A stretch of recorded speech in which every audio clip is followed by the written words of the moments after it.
Hello there, everyone. Welcome to this call. Today, I've got someone really special. Her name's Justine, and she's come and visited us all the way from the US to talk to us about building list through strategic partnerships. So that sounds really, really exciting. So thanks very much, Justine, for making the time to come and speak to us. And can you hear me okay? Can you see me okay? Everything? Yes. Nice one. So before we start, Justine, can you tell us a bit about yourself? Yeah, of course. So my name is Justine Beauregard. I am a marketing strategist and coach for compassionate entrepreneurs. I founded Compassionate Marketing, and a lot of people don't know what that is. So I'll explain to you really quickly. Basically, I believe compassion is empowered empathy. And I'm in a service industry. And I think even if you sell products, you're still in the service industry because you still have to provide an exceptional customer experience. And compassionate marketing is basically holding a deep care for people at everything that you do. So when you market, when you sell, when you provide services, when you nurture, when you build partnerships, all of that, you really want to come at it from a place of helpfulness and service. And so my background is actually in software marketing. I did that for 8 years in corporate, working for startups that were either merged or acquired over the years, anywhere between 30 million and 300 million. And then I transitioned over to entrepreneurship about 7 years ago in 2014. And what I've learned is that partnerships have been the foundation of how I've built my business. So I've actually had 2 businesses. The first one was a consulting business that I built to 6 figures. And then about 2 years ago, I became a coach, tapped on to that marketing strategy title. And when I became a coach, I attracted 204 paying customers in my first year as a coach. And I did it all through partnerships and referrals. So I'm really excited to share today how I did that in a little bit more detail. Yeah, that's really opportune actually, because I'm just launching a product. We've launched a product yesterday. We went through JVs and affiliates. So I think that's probably a good example. And I wholeheartedly endorse what you say. I think it's the easiest, the fastest, and the best way to enter any industry. If you can find some strategic relationships and partnerships, that's going to really accelerate everything that you're doing. So really excited to talk about that. So can you give us some examples of partnerships? What kind of, is it people in your niche that have got an audience, or how does it how does it work? Yeah, so I think that there's so many very niched ways that people partner. And so you can get really caught up in like only this vertical, only this industry. I actually consider partnerships in a very broad sense. So I think you can partner activities. I think you can partner with people in your space. And I think you can partner with people who are not in your space. So for instance, I actually went back to my email service provider and downloaded some of these metrics of how many thousands of people came from this one sector versus this one effort. And what I found was that there were sort of a couple of core things that contributed to the first 10,000 people on my list. And that all happened within a single year. And I even went as far as to break down the timeframes by which those people were brought into the list, because it's really very interesting. So you've got to think about your effort to do this versus like the energy that goes into it, right? Because there's a cost for everything you invest your time in your business. And sometimes the effort can be really low, but the energy investment can be really high. So I'll give you an example. A low effort, high energy investment is joining a Facebook group and posting for people to come on your list. Like, I've got a lead magnet, promote yourself today. I'm sure you've seen tons of these things on Facebook where every day you are doing really low effort because you may even have a canned response that you just post into these groups every day. And it doesn't take much to do it, but it really sucks your energy. And so you try to avoid those types of things, because when I was looking at self-promo, I was looking at maybe 100 people a week, but very, very high energy invested into those things. And I found myself also getting sidetracked really easily, like going down the rabbit hole in the comment threads and spending an hour instead of the 5 minutes that I committed to. And I think we've all broken boundaries when it comes to social media. So that's one example. Another one was my highest level of effort, but my lowest level of energy. And that was speaking at virtual events and workshops. So in a single hour, I was able to add 1,000 people to my email list by speaking on a virtual stage, just like this one, about some topic that was going to help and impact thousands of people. Now, virtual stages, if you've got an event with 25 speakers that all have a list of 10,000 people, you've got massive exposure. That's 250,000 people. There's a very high likelihood that even if a small percentage of them attend your segment, if they're engaged during the segment, they're going to want to sign up for your lead magnet, your freebie, or get on your list for some other reason. So those are two examples of extremes of low effort, high energy, and high effort, low energy. Can I, this is really interesting, lots of value there. Can we just share screens? I'm going to write some of this down, okay? So that, because I think a lot of people tend to retain information as well when they actually see it. So I'm totally a visual learner. I get it.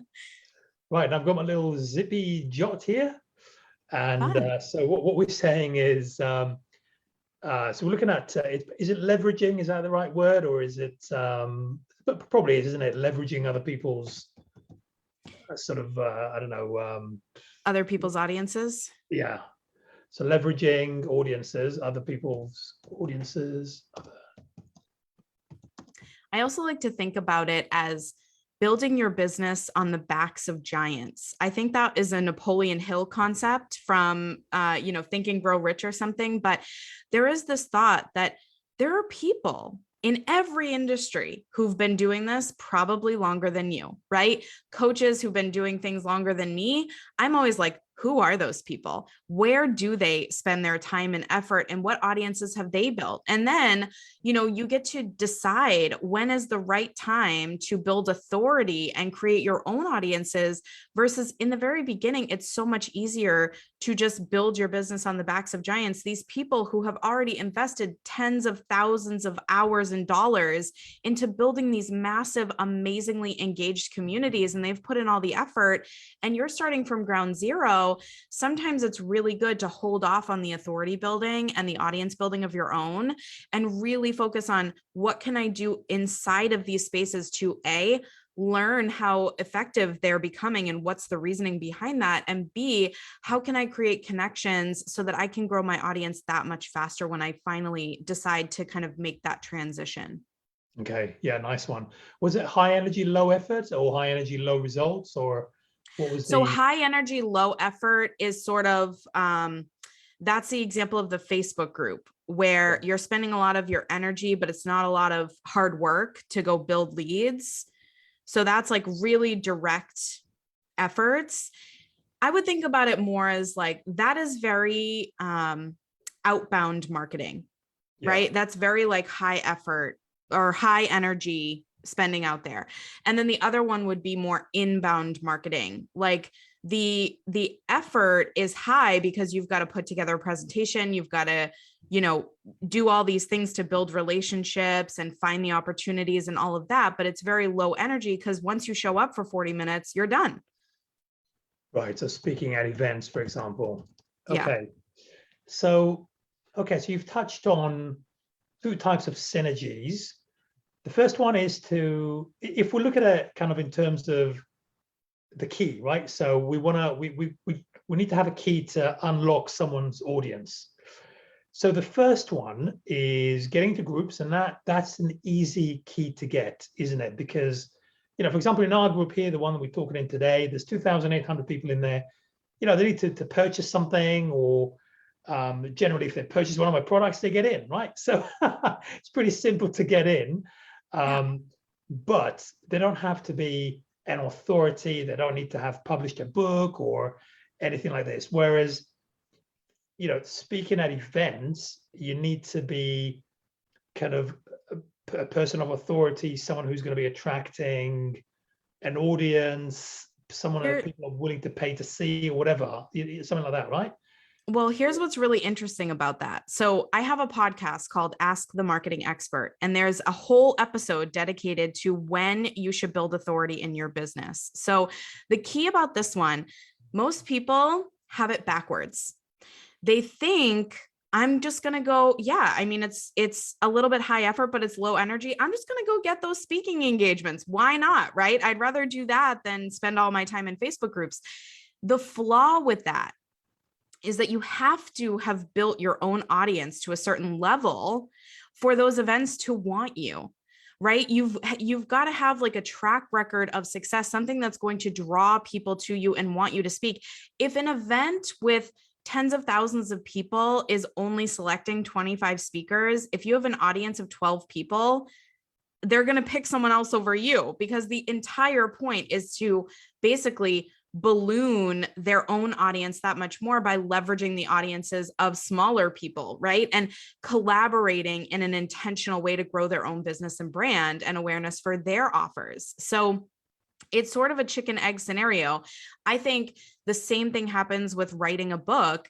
If you want to sell a ton of your book, you should build the community first, so that when you release the book, everyone is ready to buy it, right? Everyone wants a copy. But if you build the book hoping it will bring you audience, you're going to be basically moving uphill in the snow with no shoes on, or whatever that old saying is that my dad used to say to me all the time.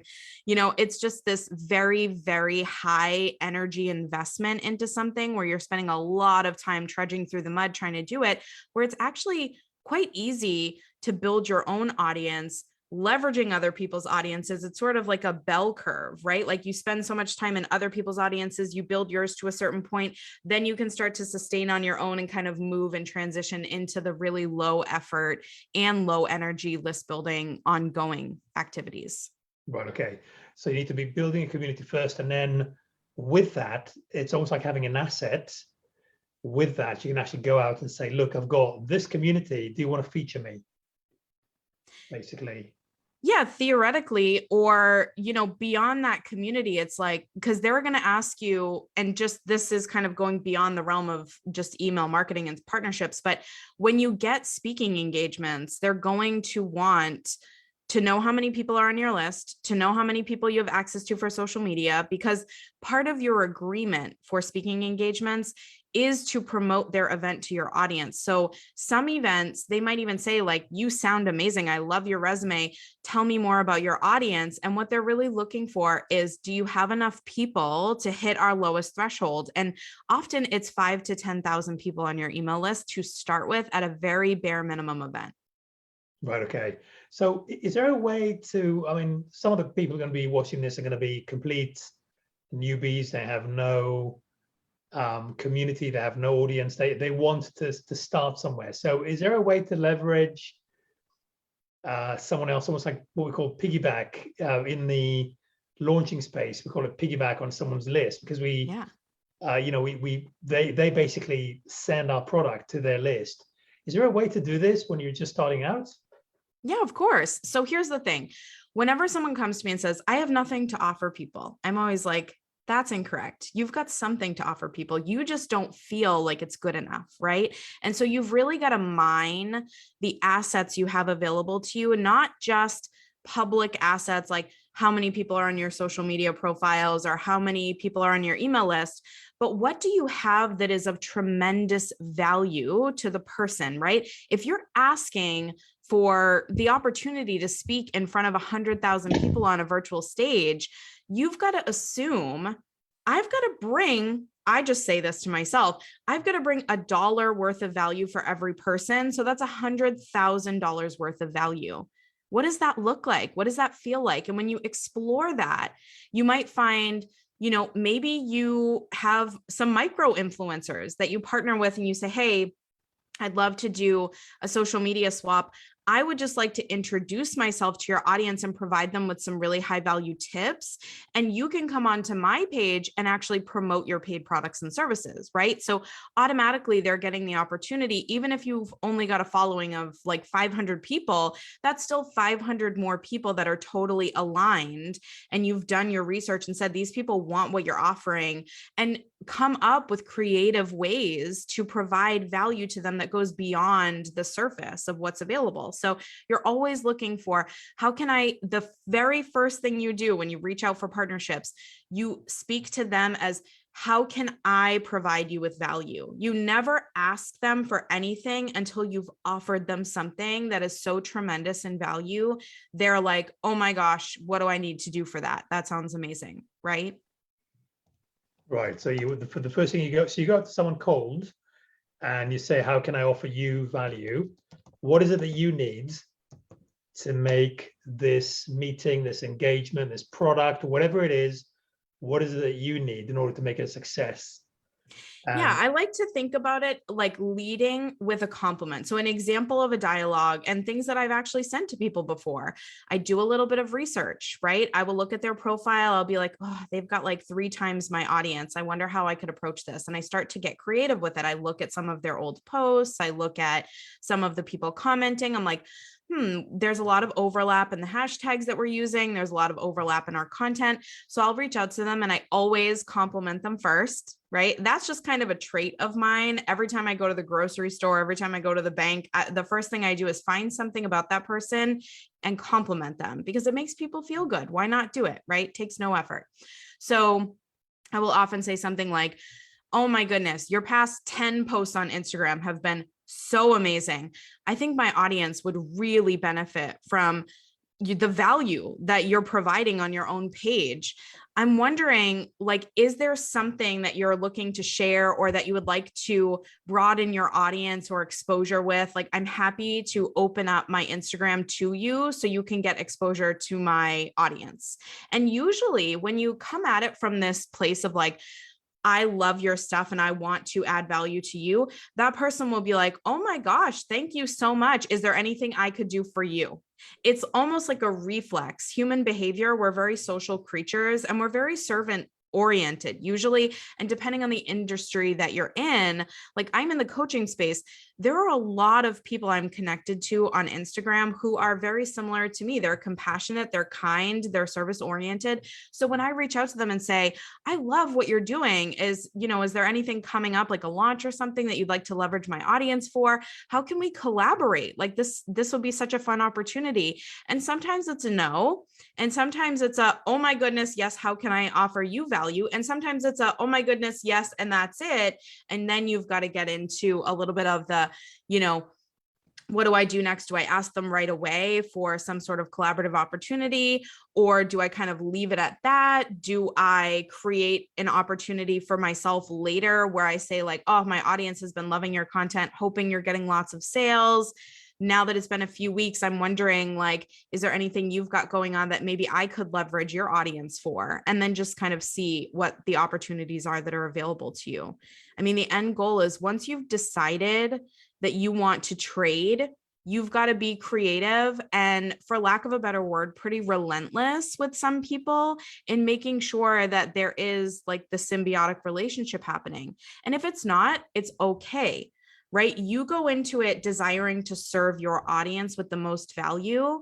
And if you believe that person is truly going to add value, then it's okay if they don't want to give you access to their audience. You just know that that's not a true partnership and you're going to go find other people who are true partners to you. Nice one. I've actually broken down your sort of the last sort of couple of minutes into 5 steps. And this will be a cold approach to a potential JV, right? Yeah. So always ask, how can I offer you value? Offer a genuine compliment and a word of appreciation. And for that, what's good about this is the fact that you really need to be doing a bit of homework. You need to be observing them. You're going to be learning something in the process, but then that gives you the tools to actually make contact with them, which is good. I would move that one up a line. Which one, sorry? So move offer a genuine compliment appreciation above ask, how can I offer you value? And then also keep this in mind. Practice makes you better, right? So the longer you do this, it might take you 30 minutes to do your homework with the first 5 people, right? But the more you do this, the more instantaneous you're getting at these types of observations. Like I could go on someone's Instagram now in about a minute and a half, I know exactly what their value is, what my value to them is, and how that partnership would work. Right. But I've been doing it for a long time. When I started, I would have to spend 20 minutes like scrolling someone's profile and looking through it. So not only will you get more efficient at it the more you do it, but just like you said, Dan, you're going to get some information about what posts are their audience, you know, if our audiences are aligned, what posts are they making that their audience is responding really well to? You have access to a lot of public metrics, a lot of public hashtags and content and visuals that you can really gather a lot of data for your own profiles to improve. So not only will you get more efficient at reaching out, you'll also have a better understanding of your people, which is really important.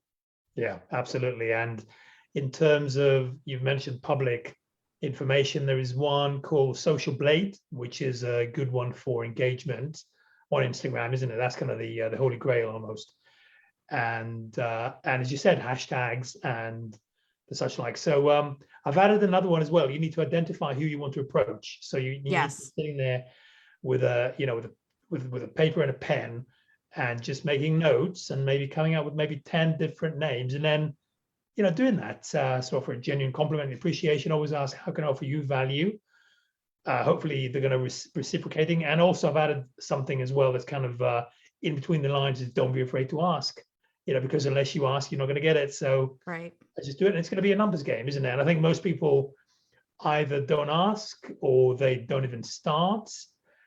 So they just do none of the above. And that's interesting. So do you find that Instagram, in terms of platforms, do you find that Instagram is a good one to do this in? Because I really have no experience in doing that. I mean, we do it a lot on Facebook. So we have a kind of a circle of JVs, is about 100.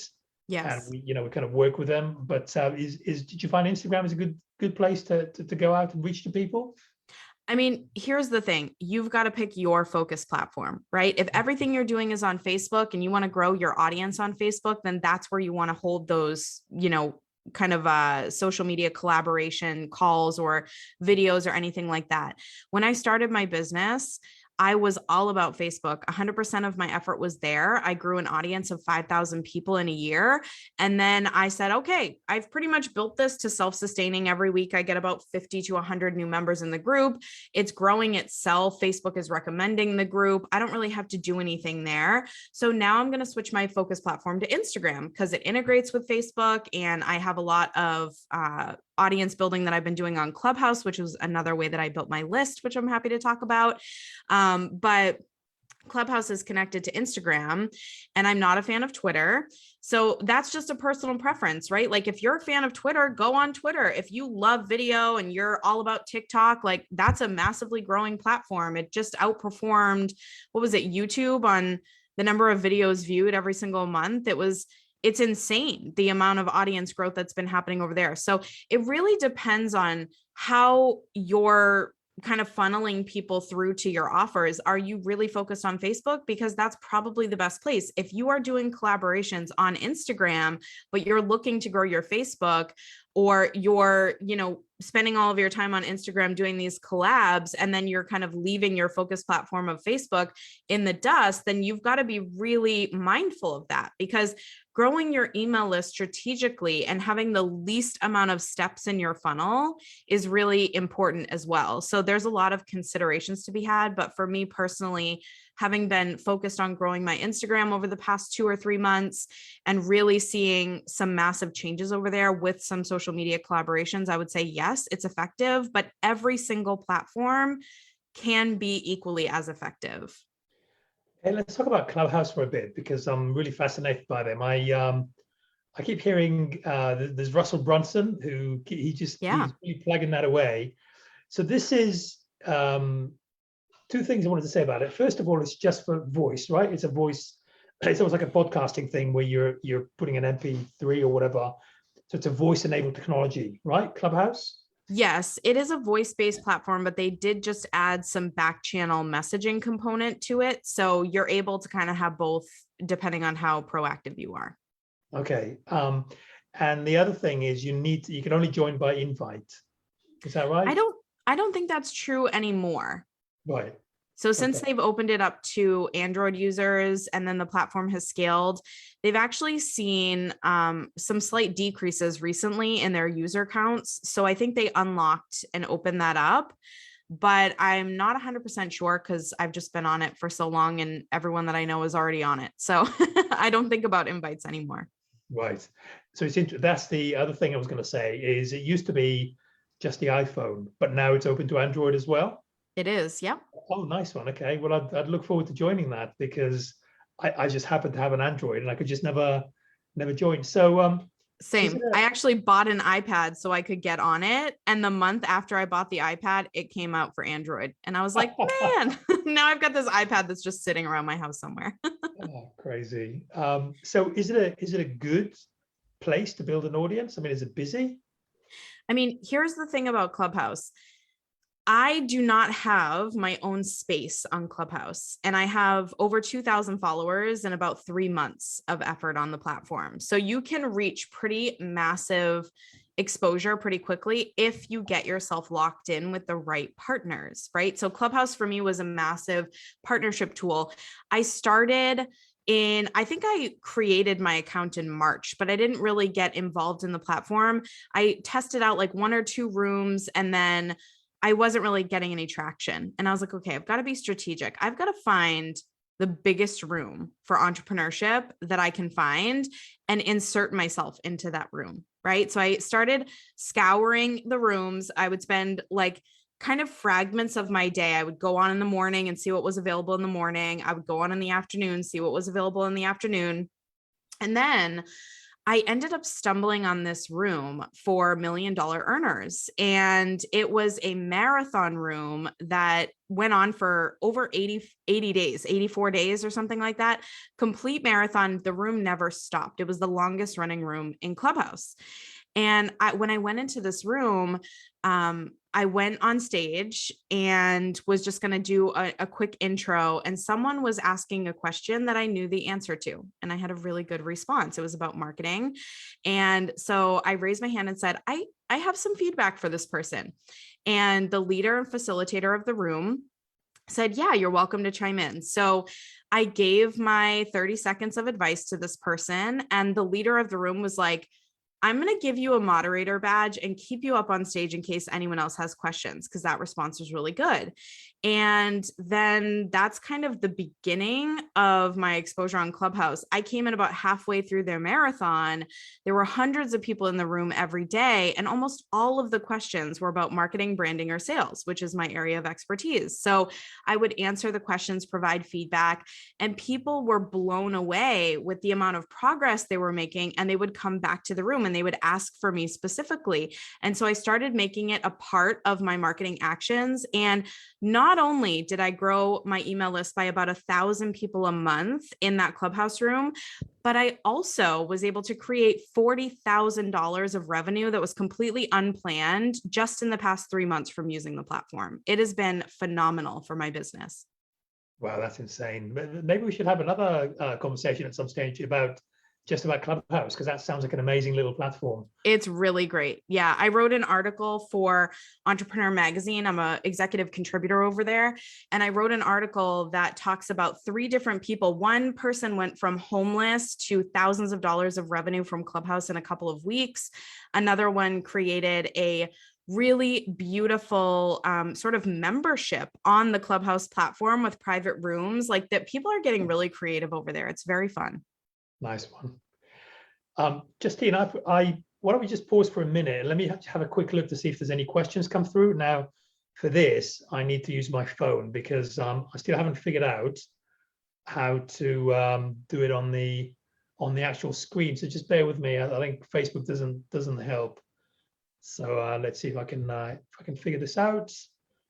And I did it all through partnerships. Here we are. So managed to get it. Justine, why don't we just pause for a minute? Let me sorry about that. Okay, here we go. Muted. And I can see here, and we do have one comment, which is okay. Barbara is asking, how does that work if you don't have an Instagram or other audience already? It's very chicken and egg. So how did you get your first audience members in order to have anything at all to offer? So how did you, so Barbara wants to know kind of a bit of a backstory about you personally. How Yeah. did you get into Instagram and how did you start? I mean, how I started was just deciding to start, right? Like everyone, once you realize everybody starts from zero.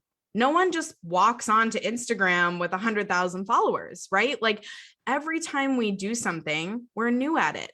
And instead of worrying about, how do I create an audience? I don't have any content here. I don't have any people following me. You've just got to decide, I'm going on Instagram and I'm building my audience and I'm going to test and try different methods of doing that until I get to a certain point, right? Like you are committed and you make that part of your focus goals. You prioritize it on your list of daily actions. It is just something that you decide to do.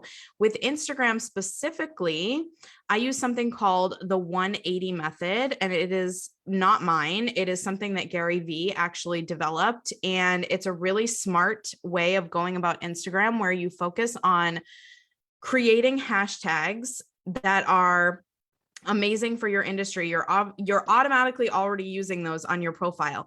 So the ones that you feel your audience is going to be searching for most, you take the top 10 of the 30 hashtags that you're using, and you go find the top 9 posts from that hashtag, and you leave your 2 cents, right? So 9 posts for 10 hashtags, leaving your 2 cents equates to $1.80. So that is what the 180 method is at its simplest form. Again, on the Ask the Marketing Expert podcast, I did an entire episode on the 180 method, and there's one about how to find your perfect and ideal hashtag strategies. So feel free to check those out if you feel stuck when it comes to hashtags or the 180 method. But essentially, social media is not like cleaning your toilet or mowing the lawn, right? It's not a tedious task that you should not look forward to. It is social. You're meant to connect with people. And I believe that marketing at its core is really just connecting people with people that you like in spaces you enjoy being in, right? It's not about doing what you love to make money. It's about loving how you make the money. So you've got to find the platforms that are the most aligned with you. If you don't like doing reels, don't do them, right? If you don't love video, don't be on TikTok, right? Don't force yourself to be on platforms that are not aligned with who you are and your skill sets. And if you're not even looking, I have clients who are not even on social media. They have zero social media presence. They strictly focus on audience building through local networking communities, referral partnerships, and they attend virtual networking events, and they've built authority. One of my clients has several books that she has published. She's a psychologist. She works with people in her space locally. She's part of a BNI group, and we get creative. When it comes to social media, she's really only been on there for a limited amount of time. And for a lot of platforms, it's just not aligning. I have another client who does everything through LinkedIn, which has a totally different feel than Facebook or Instagram or TikTok. It's a very professional setting. It's a totally different vibe. You're putting out more like blog-based content, like long form articles or posts. Polls have just become really popular on LinkedIn. So doing some polls of your audience, which kind of feels more like survey oriented. It doesn't feel like you have to be there all the time. And it's very much oriented towards messaging and having direct one-to-one conversations versus spending all of your time. Like Facebook is a very high engaged platform. So you're going to end up inevitably spending a lot more time on Facebook, which is why a lot of people are not in love with the idea of being on Facebook or Instagram, because the life of a post on Facebook and Instagram is pretty much like between 36 and 48 hours is how much time you get with people. And on LinkedIn, it can be as much as a week. And so you've really got to decide, how often am I able to create content? What are the types of content that I enjoy creating? And how do I get creative about creating my email list and building that audience if that is the focus goal? So you don't need multiple social platforms. You don't need to be on any one specific one. It's about figuring out what's ideal for you. Yeah, that's a really good tip. And also I'd like to add something there is one thing, and I know this is my mistake with Instagram, and I actually couple of weeks ago, we had an Instagram specialist, and she was looking at my profile, and she was saying, I'm not really, I mean, I can see you're like an app developer, you're doing this, that, and the other, but what is it really that, why are you here? And that kind of made me think about my positioning, and it's kind of made me realize that I'm a bit too wide. So I'm a dude who's, is making money online, he's coming out with his software, has got these live calls on Facebook, but what is it? What kind of value are you bringing to the marketplace? So what I would say to Barbara is really niche down in a big way, because once you do that, you really know why you're there. That's going to determine the people you're going to be approaching, the sort of connections you're going to go after, the comments, the hashtags, because we're not just in the make money online niche. That's way too wide. It's going to be a sub niche of that, and that's not in the make money online. That's if you're selling supplements or whatever it is you're doing, you need to really niche down.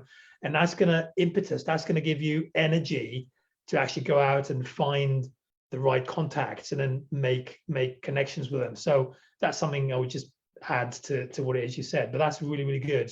I have a great tip for this, what you just talked about. So what I tell my clients is to pick 3 words: an adjective, a verb, and a noun. That is going to describe what you do. You have to choose those 3 words. So for me, the adjective is compassion, right? Because I'm the founder of Compassionate Marketing. I am a compassionate human. I want to be around as many compassionate people as possible. So when I type in compassion, I'm finding things like heart-centered, soulpreneur, other words that relate to that, but that's my core word. And whenever I put out a piece of content, I want to make sure that it embodies compassion, right? So that's number 1. The verb, or we'll go noun because we're going in the order that you wrote it. So the noun would be the people that you serve. So I say entrepreneurs. I have a very wide niche in terms of who I serve audience-wise. I have a very narrow niche in terms of the offer that I have. And that's how I believe niching should work. You've got a very specific skill set to deliver to people.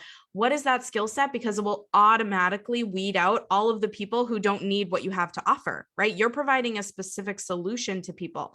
So the noun for me is entrepreneur, because I serve all entrepreneurs. So everything that I post has to do with running your own business. And if it doesn't fit into the category. And the hashtags, again, circled around entrepreneurship, business owner, woman founder, CEO, male founder, like all of those types of words are in that realm of that noun.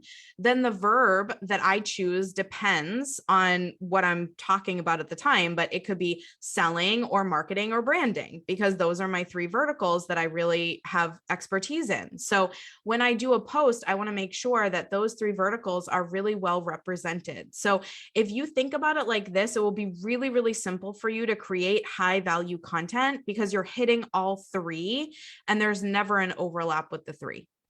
Nice one. Brilliant.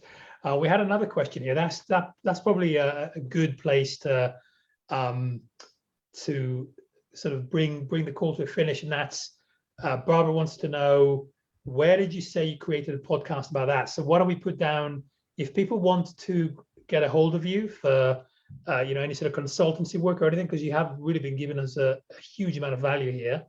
So what was the name of that podcast? It's called Ask the Marketing Expert. And I'm going to be launching a new podcast in the next couple of weeks that is called the Compassionate Marketing Podcast. So both of those, the Ask the Marketing Expert podcast has gone to the top 10% of podcasts globally on marketing. And it's got about 75 episodes or so of content around sales, marketing, and branding. So that's a good one to check out. The Compassionate Marketing Podcast hasn't launched yet, but I've already done my first few interviews and they are phenomenal. The guests that I've had on there have been so amazing. There's one person who just has focused his entire career on developing communities. And we talk about how he went from 4 people at his first event to thousands of people at his events over the years, and how he did that and some of his best lessons and takeaways. So really aligned with this conversation. Nice one. Beautiful. And if anyone wants to get a hold of you, do you do, because you mentioned you've got coaching customers and such like. So if anyone wants. Yeah, I only have 2 offers. I don't do consulting work anymore. So that's kind of gone by the wayside since I've become a coach. I have a one-on-one coaching package, and people can find information in my application form at growthmindsetmarketers.com. And then I also have a group program, which is the Compassionate Marketing Collective. It's $49 a month. You get on-demand coaching, unlimited support in a Facebook group, weekly calls, a library of amazing resources, process documents, all sorts of stuff. It's a really phenomenal place to be. Nice one. Brilliant. And I just want to cover, because I wrote it down, joint workshops and social media takeovers were about 1,000 subscribers to my list in 6 months. So what was that? Then, what was the start of the sentence? Joint workshops and social media takeovers, like going on to someone's Instagram and then them coming onto your Instagram. And social media takeovers, is it? Yeah, that's what I call them. Right, I don't know if that's a literal term that other people use, but that's just what I've always called them. So that was about 1,000 subscribers in 6 months. Media. So I was asked and interviewed to, the Course Creators Network had me do an article on how I developed my first course and sold it. I was interviewed with the Idea Mensch in the growth of my coaching business in the first year. Like, I just was invited to do all of these media interviews. And through those interviews, I added about 3,000 people in 6 months to my email list. So it's interesting because you're interviewed for things and you think, well, that's just a feature set, right? But they do put a bio with a link to your freebie at the bottom. And the reason why I had 3,000 people added to my list from that one specific effort was because somebody saw my article, because Idea Mensch gets like 80,000 hits per month.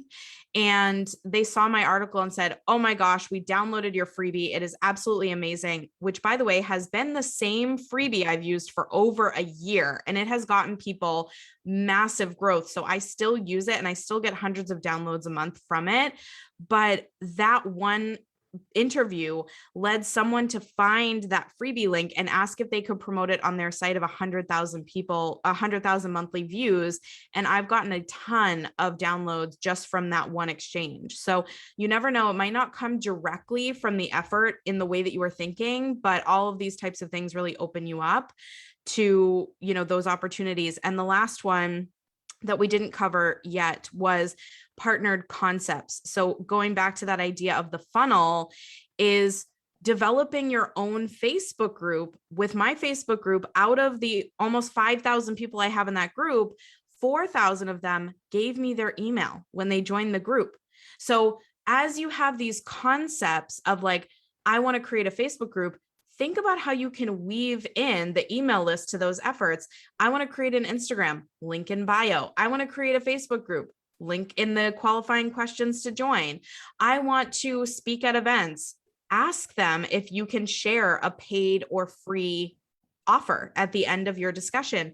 Most people will allow you to do that. And in fact, I was just invited to speak at a Women in Business Summit with access to over 100,000 people. And she said, please include your freebie at the bottom so you can promote it to the list. And I reached out to her and said, I think I have a really amazing offer. I'm willing to discount it 95% for your audience because it's going to help them so much. Would you allow me to do that? And she said yes instantly. So you never know. Again, that goes back to do not be afraid to ask. Otherwise, people would get on the freebie list. I could get hundreds of sales of that one tiny offer and help so many more people because it is such a high value offer. So think about what you can do, what you can offer, get creative. That is the key to all of it, is just thinking with a very agile mind and always looking for solutions all the time. Yeah, absolutely. And there's one more that I wanted to add is bring people onto a podcast, because that's a good way to make contacts. And we've had people on here that we've kind of launched a product with, had some amazing people on here, like there was a guy who's got a betting exchange. There was someone who's making a full-time income from memes pages. Oh, fun. Yeah, he runs a university page based here in the UK, which does, that's what he does, but he just does memes for this marketing agency. So loads of wonderful stuff. And then that kind of opened doors to other forms of collaboration, isn't it? We've had one of the members in my coaching team who reached out to him about launching a product with him because he's got the insider knowledge. He's monetizing memes pages. I mean, how cool is that? So that's a good way to also to be building relationships, isn't it? Yeah, for sure. Get a podcast and invite people on there.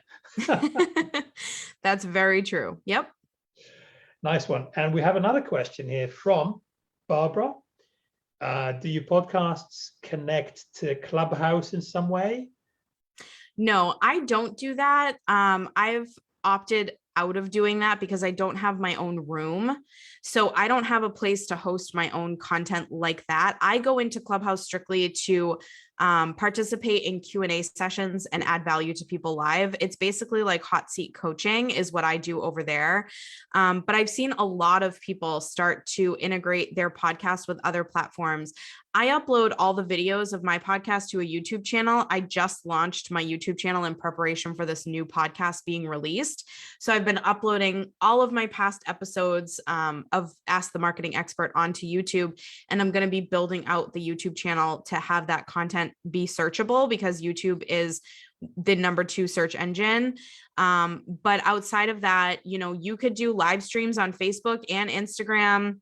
You can use tools like StreamYard, have it stream to all of the major platforms. If you do have a presence on Instagram and Facebook and LinkedIn and Clubhouse and YouTube, you can do live streams on all of those platforms. You can get really strategic when it comes to integrated technology. So look at the tools that can help you facilitate that for sure, because it's just going to add to your exposure and reach. Keep in mind, the algorithm is only going to show your content to 2 to 5% of your audience at a time. So someone may not see it live, but if you've done it live and then have it stay there and stay active, you'll get more views as the days go on, which is what that 36 to 48 hour window is really for, is sort of like the residual effect of that effort. So don't be discouraged if you get no one on live or 1 or 2 people, because you never know what the impact of that is going to be over the course of the next few days following. Absolutely. No, brilliant. Okay, good. We're definitely getting some good feedback. Edwin says, thanks, Justine. You gave some awesome advice. You're Smiley welcome. face and a thumbs up. And we've got a couple of thumbs up, but a couple of hearts and everything. So brilliant. So with that said, thank you from me as well, Justine. It's been an absolute pleasure. And I would like to maybe invite you again in the future to talk about some of the other stuff, like how to build your podcast, because it sounds like you've had some really good success. Yeah. And also the thing about the Clubhouse. That's a really interesting platform for everyone here. So yeah, let's be in touch. And For sure. thank you again for your time. You've been very generous with us. Thank you so much, Dan. It was a pleasure. Okay, all the best. Take care. Bye. Come on, a screen share and say goodbye. Cheers.